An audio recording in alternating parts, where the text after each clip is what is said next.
morning once again. And once again, I welcome you to Interfaith Spiritual Center Worldwide.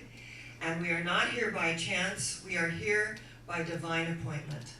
We heard the call, we answered.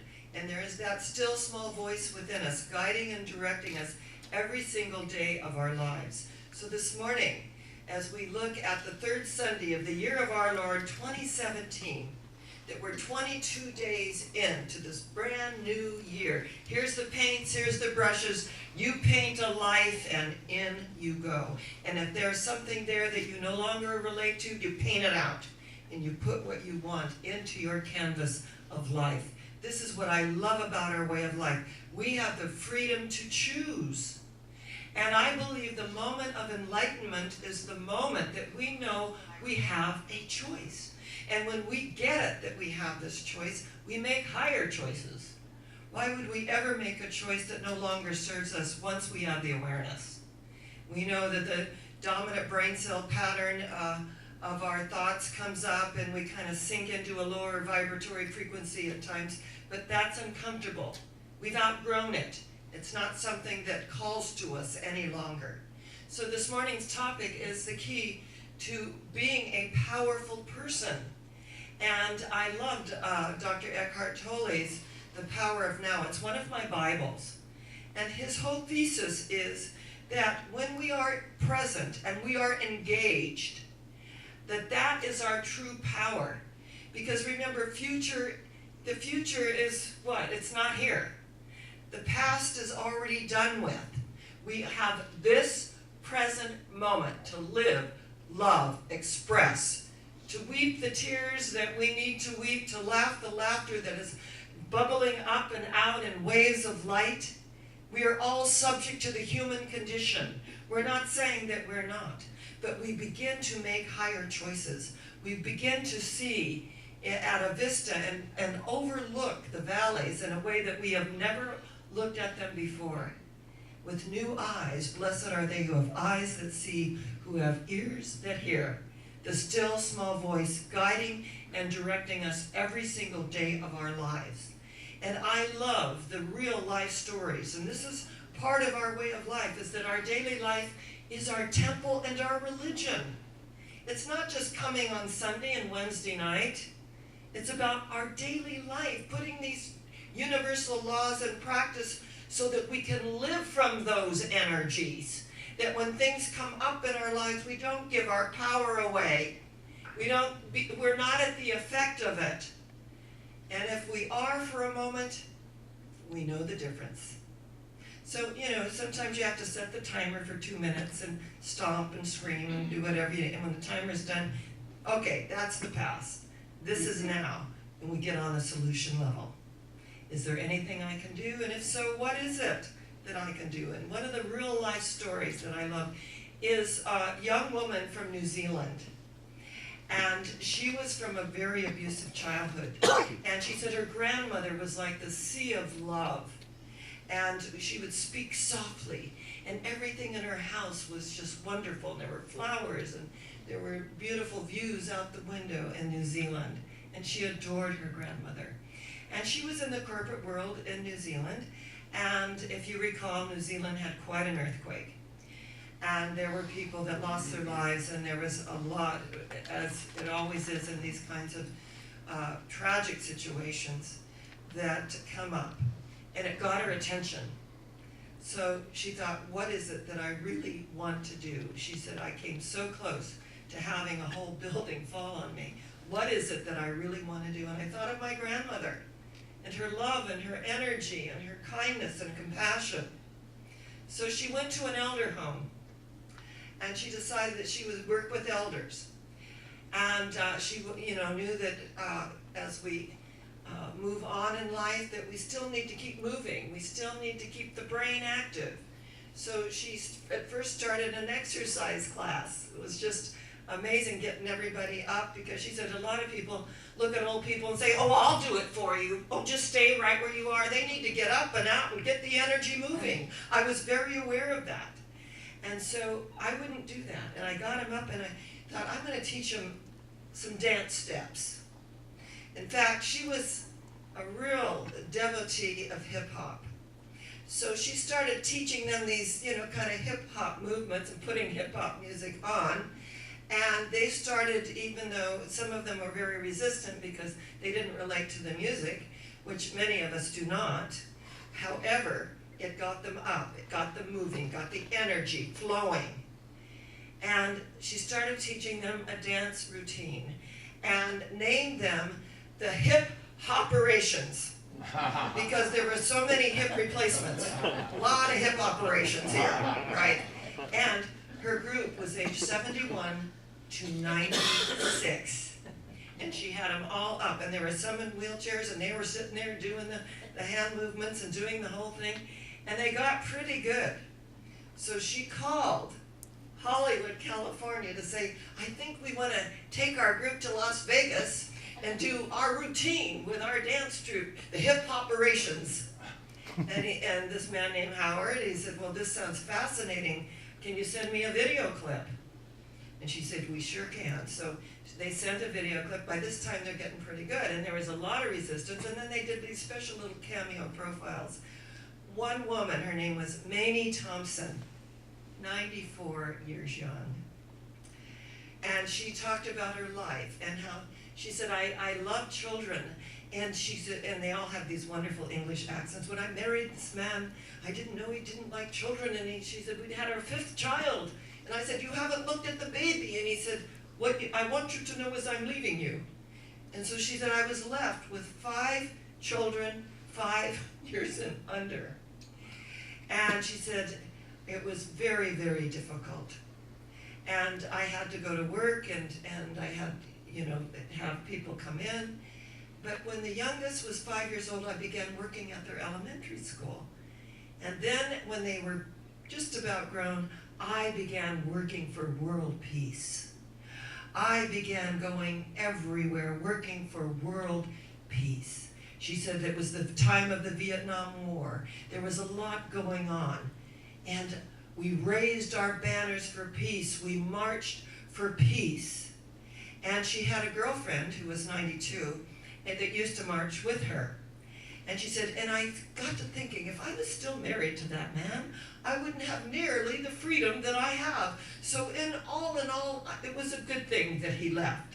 And I have the love of my children, and they have all grown up to be marvelous people. And I thought to myself, how many people would take a story like that and they would absolutely milk it, run with it? When my baby was 3 days old, my husband left me with 5 children, and I didn't have any means of support, and on and on and on. Carrying that story, no. She got on the solution level. She began to put the works with the faith. She loved her children. She knew that somehow, some way, that it could be done.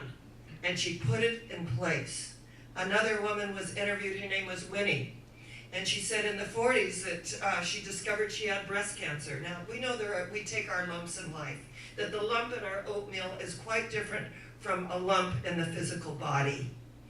And in the 40s, she said they didn't know what to do, but gave her a double mastectomy. And she said, we didn't have support groups then, we didn't have anything then, but I had it done, I got on with it, at my husband's request, and 10 months later we had the most beautiful child. So she's sharing her life. Not that I had a double mastectomy, and isn't it awful, and I had no support. She got on the solution level, and she said, and I got on with my life.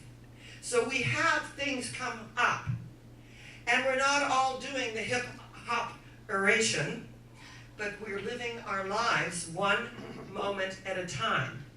And that when we are in the present moment, and the point of power is always in the present moment, always, that all these things that come up in our lives, we draw the larger circle, and I always say, I include those. You just draw the larger circle, you include them, and get on with our lives. And what happened is they needed to raise all this money for the hip operations, and they only had $5,000, and then they all got together and chipped in, and one person was going to buy a car and decided not to. I want to go to Las Vegas, because they were chosen to go. And what was so fantastic is the youth, the hip hoppers, the youth just went crazy in the audience. They were cheering. They were like beside themselves with joy at these older people relating to their music, and afterward went up and hugged them and kissed them and said, "You were just right on, you were fantastic." And this hip operation group went on to make the Guinness World Records as the oldest dance troupe in the world. And they interviewed the 94-year-old Mamie Thompson, and he said, "What in the world are you doing out here dancing at 94 years young?" And she said, "I'm having a wonderful time." He said, "Yes, you are. I am a believer." And the self-esteem and the energy that these elders had, and they were fabulous. And the ones in the wheelchairs were amazing too. And doing this amazing job at these dance steps. They had the steps and the arm movements, and to remember which to move at the appropriate time was amazing. And I loved it because they expanded in such a way that they never felt was possible. Think about it. Just think, we're going to go to Las Vegas. We're going to have this wonderful, we're going to make it. And suddenly everyone got on board. And even those that had to be in wheelchairs and those that didn't feel so good, suddenly they got outside themselves and felt that they were a larger purpose, that they were putting out energy that was amazing. And when we come to that point in our lives where we feel like, is this all there is? No, this is not all there is, but there is just this moment and whatever we are experiencing at this moment.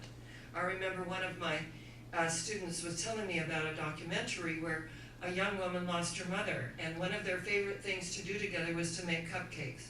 And that as she was going through her mother's things, she saw all of the amazing cupcakes they made. And she was crying because she really missed her mother.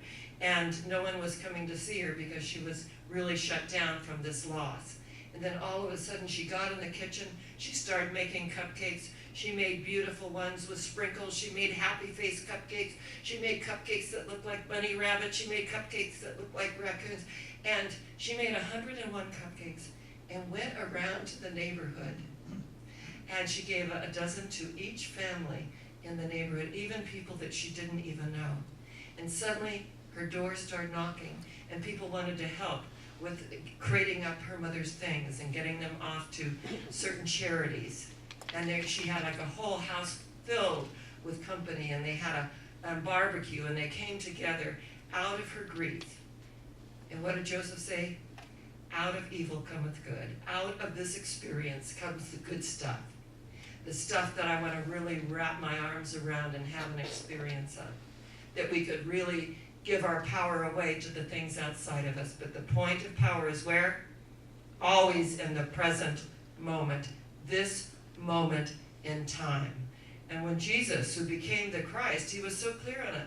He said, you can low here, you can low there. In other words, you can look everywhere, but the kingdom of heaven is within you. We access that energy that is within us. We put our attention on what we want to grow in our lives. We open the space to allow God to do what God does best by means of each and every one of us. And that which we judge, remember, we hold it in place. We hold it in place. That which we open the space to and realize, I may not agree with it. I'm going to get on the solution level. I'm going to see a higher energy here expressed. And there are a lot of things that we may not agree with, but we put our energy on what we want to experience. Remember, we are not against anything. We are for. We are putting our energy on what we are for. And every time I see the fight, the war on poverty, the war on the whole healthcare thing, and the war on this and the war on that. No, I want to take a stand on these things. I don't want to make war. We've had enough war. I want to take a stand in the truth that sets us free to be who and what we are. Yes, we know there are drugs on the planet, and rather a war. No, I want to instill awareness and take a stand in the truth that sets us free to really know that we know that we know that we're here to experience life from the very, very highest point of view. And that when we're not doing that, we just breathe through it, because breath is life. And I thought Dr. Basha did a beautiful job on Wednesday Night Live and talked about Qigong, the breath of life force energy right here in our lungs. And when we have stuff going on in our lungs, there's sadness there. So we address the sadnesses in our lives. We allow and put them on the altar to say, this is what I learned from all of these experiences. And when we learn and grow, then we serve others. The ancient Bodhisattva had several incarnations, and they come back to the planet to heal the planet with healing, helping hands. And when the Dalai Lama was here, he said that he had occasion to look in someone's medicine cabinet and saw all of these prescriptions. Well, we know that we bless medical science, but there are times that we need to go within. And as Ernest Holmes said, yes, there's just as much power in the pill as there is in the prayer. And to get to that point where we don't need our reliance constantly for the headaches and the things that we incur, because there is a power for good in the universe greater than we are, and we can use it. And that's not a guilt trip that we have, it's an awareness trip. It's an awareness that allows us to know that I can transcend certain things. And believe me, there are times we do need the pill. So we bless it. We bless its energy and intention.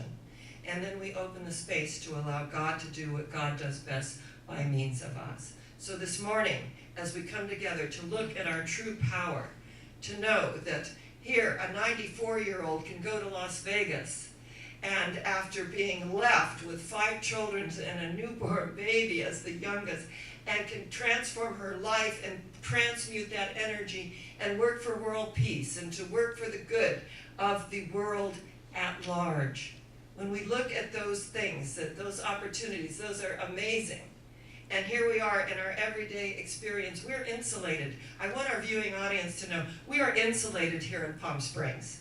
When we come across the curve at 111, a portal opens. We drive through and it closes.